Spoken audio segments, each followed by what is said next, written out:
Welcome to Manu Creations.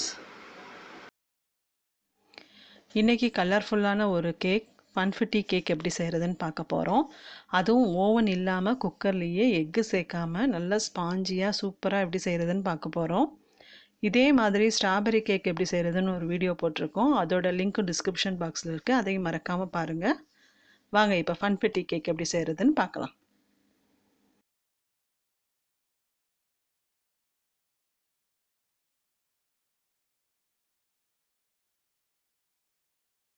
First நம்ம cake batter ready பண்ண போகிறோம். அதுக்கு ஒரு பவுலில் 150 கிராம் உருக்குன வெண்ணெயை ஃபஸ்ட்டு சேர்த்துக்கலாம். அடுத்தது 200 கிராம் கண்டென்ஸ்டு மில்க் இதோட சேர்த்துப்போம்.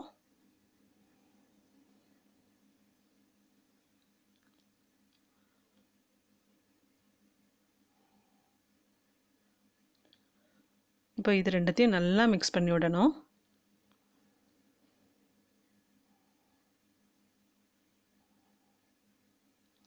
இப்போ இதெல்லாம் நல்லா மிக்ஸ் பண்ணியாச்சு. இப்போ இதில் ஒரு ஸ்பூன் வெண்ணிலா எக்ஸ்ட்ராக்ட் சேர்த்துக்கலாம். இதையும் இப்போ நல்லா மிக்ஸ் பண்ணி விட்டுடுவோம்.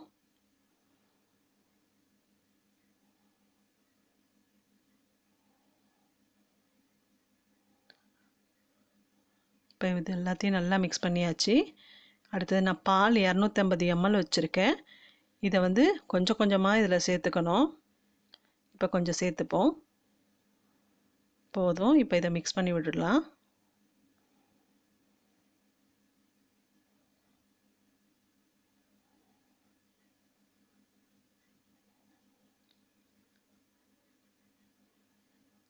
இப்போ இதையும் நல்லா மிக்ஸ் பண்ணியாச்சு. அடுத்தது இப்போது நம்ம ட்ரை இன்க்ரீடியன்ட்ஸ் எல்லாத்தையும் சேர்த்துக்க போகிறோம். அதை டைரெக்டாக சேர்க்கக்கூடாது, நல்லா சளிச்சு எடுக்கணும். அதனால் ஒரு சல்லடையை வச்சுருக்கேன். இப்போது 3 கப் மைதா வச்சுருக்கேன், அதை இதில் சேர்த்துப்போம். 3 ஸ்பூன் பேக்கிங் பவுடர் சேர்த்துக்க போகிறேன். 1/2 ஸ்பூன் பேக்கிங் சோடா. இது மூணுத்தையும் இப்போ சளிச்சு எடுத்துக்கலாம்.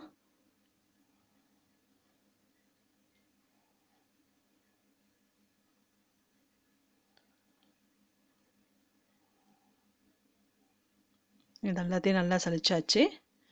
இப்போ இது எல்லாத்தையும் நல்லா மிக்ஸ் பண்ணி விட்டுடுவோம்.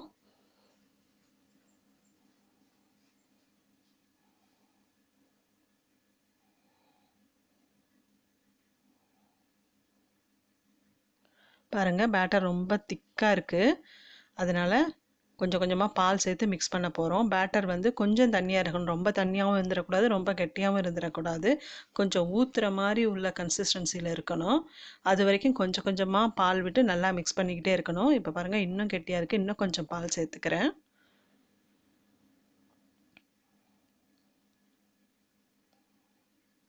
இதை மாதிரி கொஞ்சம் கொஞ்சமாக பாலை விட்டு மிக்ஸ் பண்ணிக்கிட்டே இருக்கணும். இந்த மாதிரி கன்சிஸ்டன்சி வர வரைக்கும் பாலை விட்டு மிக்ஸ் பண்ணிக்கிட்டு இருக்கணும். இப்போ கரெக்டாக இருக்குது.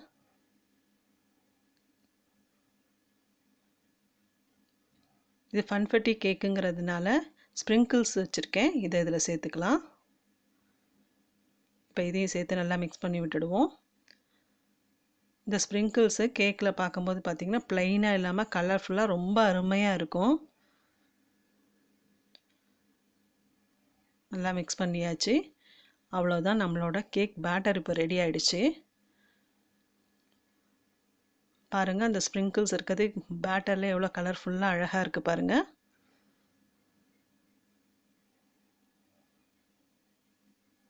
அடுத்தது இப்போ நம்ம குக்கரை ப்ரீ ஹீட் பண்ணிக்க போகிறோம்.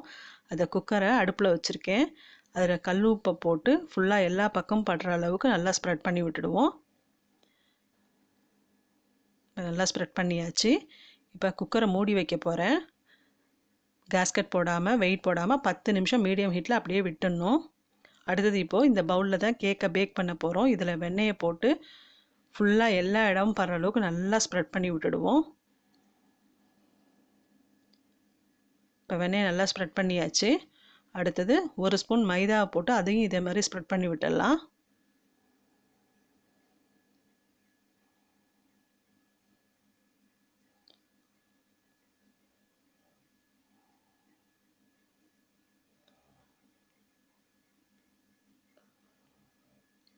நல்லா ஸ்ப்ரெட் பண்ணியாச்சு. எக்ஸ்ட்ராவாக ஏதாவது மைதா இருந்ததுனாக்கா அதை எடுத்துடலாம்.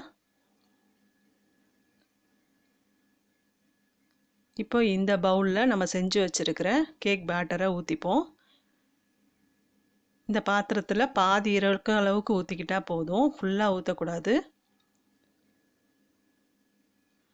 அப்போ தான் கேக் பேக் ஆகி வரும்போது கரெக்டாக இருக்கும். இப்போ நம்ம ப்ரீஹீட் பண்ணி வச்சுருந்த குக்கரும் ப்ரீஹீட் ஆகிடுச்சு.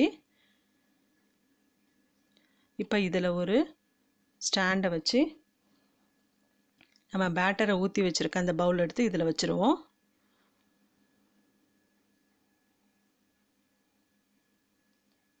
இப்போ குக்கரை மூடி சிம்மில் வச்சு 1 மணி நேரம் அப்படியே விட்டுடலாம்.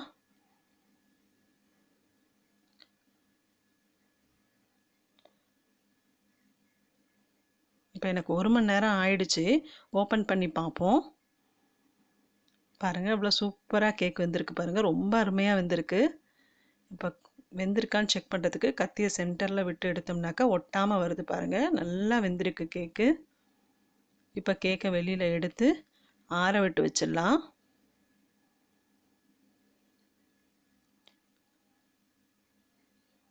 இப்போ இது மேலே ஒரு டவலை போட்டு மூடி ஆற விட்டு வச்சிடணும். இப்போ நல்லா ஆறிடுச்சு, எனக்கு ஓப்பன் பண்ணலாம். இப்போ கேக்கை வெளியில் எடுக்க போகிறோம். கேக்கை வெளியில் எடுக்கிறதுக்கு ஃபஸ்ட்டு ஒரு கத்தியை விட்டு நம்ம சைடெல்லாம் ஃபஸ்ட்டு எடுத்து விடணும். இப்போ நல்லா எடுத்து விட்டாச்சு. இப்போ அந்த பாத்திரத்தை அப்படியே திருப்பி லைட்டாக ஒரு தட்டு தட்டினோம்னா கேக்கு அருமையாக வந்துடும் பாருங்கள். பாருங்கள் சூப்பராக வந்துருச்சு கேக்கு, நல்லா ஒட்டாமல் அருமையாக வந்திருக்கு பாருங்கள், நல்லா சாஃப்டாகவும் இருக்குது.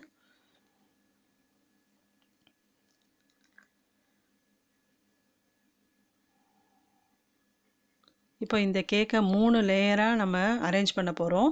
அதனால் ஃபஸ்ட்டு மேலே இருக்க லேயரெல்லாம் நம்ம ஈவன் பண்ணிக்கலாம்.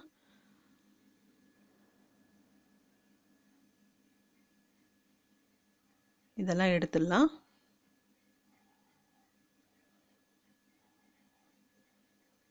பாருங்கள் எவ்வளோ கலர்ஃபுல்லாகவும் இருக்குது பாருங்கள், அழகாக இருக்குது பாருங்கள்.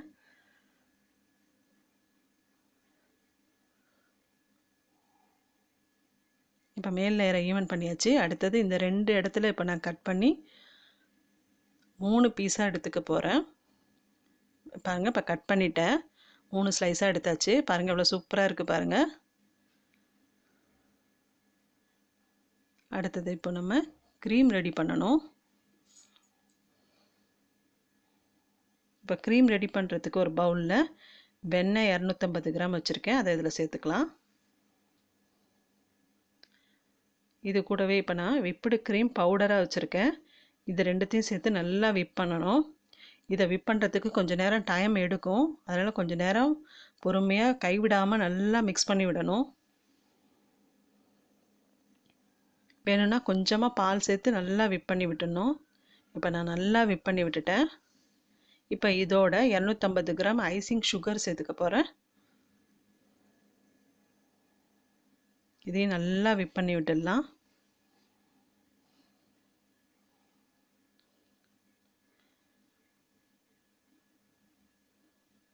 இப்போ நம்ம கேக்குக்கு க்ரீமும் ரெடி ஆயிடுச்சு.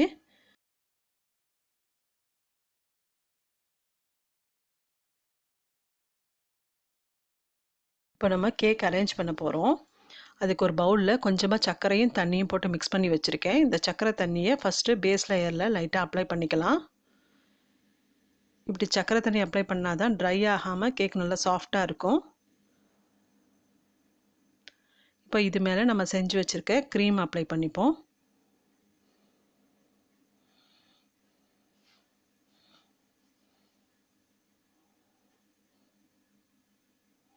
இப்போ க்ரீம் ஃபுல்லாக அப்ளை பண்ணியாச்சு.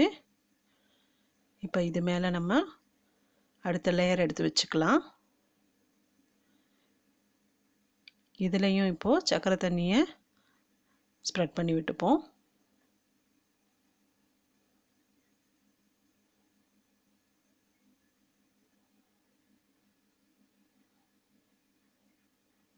இப்போ அடுத்தது க்ரீம் அப்ளை பண்ணிக்கலாம்.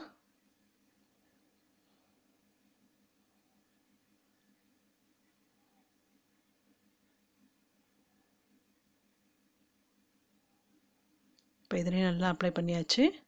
இப்போ அடுத்த லேயர் எடுத்து இது மேலே வச்சுப்போம். இதுலேயும் சக்கரை தண்ணியை நல்லா ஸ்ப்ரெட் பண்ணி விட்டுப்போம்.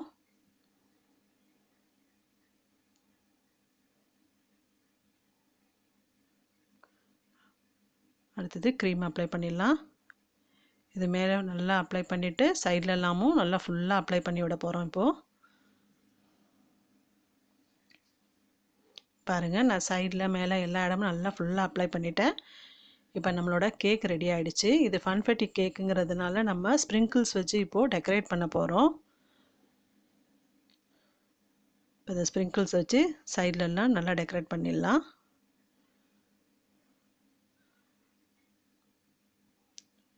இப்போ நான் சைடெலாம் நல்லா ஸ்ப்ரிங்கிள்ஸ் வச்சு நல்லா ஸ்ப்ரெட் பண்ணி அழகாக டெக்கரேட் பண்ணிட்டேன்.